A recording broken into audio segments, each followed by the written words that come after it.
वह हमारे सामने एक छोटे से पौधे की तरह, सूखी भूमि की जड़ की तरह बढ़ा। हमने उसे देखा था।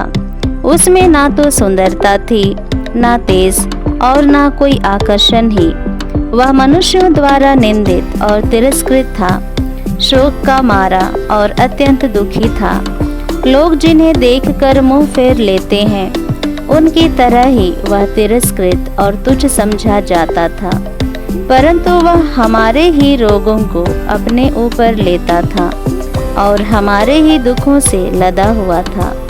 और हम उसे दंडित, ईश्वर का मारा हुआ और तिरस्कृत समझते थे।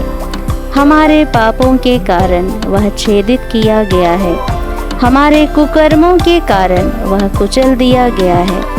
जो दंड वह भोगता था, उसके द्वारा हमें शांति मिली है और उसके घावों द्वारा हम भले चंगे हो गए हैं। हम सब अपना अपना रास्ता पकड़कर भेड़ों की तरह भटक रहे थे। उसी पर प्रभु ने हम सबों के पापों का भार डाला है।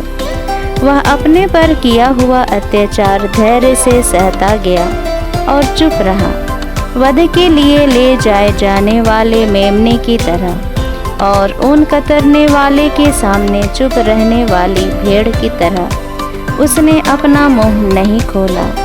वे उसे बंदीगृह और अदालत ले गए। कोई उसकी परवाह नहीं करता था।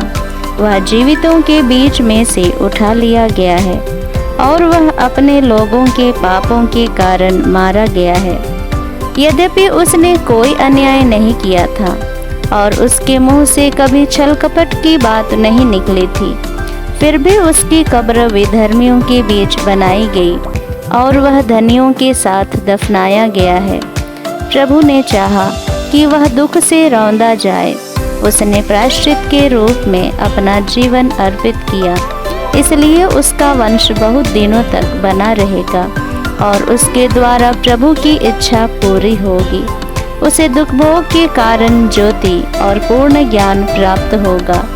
उसने दुख सहकर जिन लोगों का अधर्म अपने ऊपर लिया था, वह उन्हें उनके पापों से मुक्त करेगा।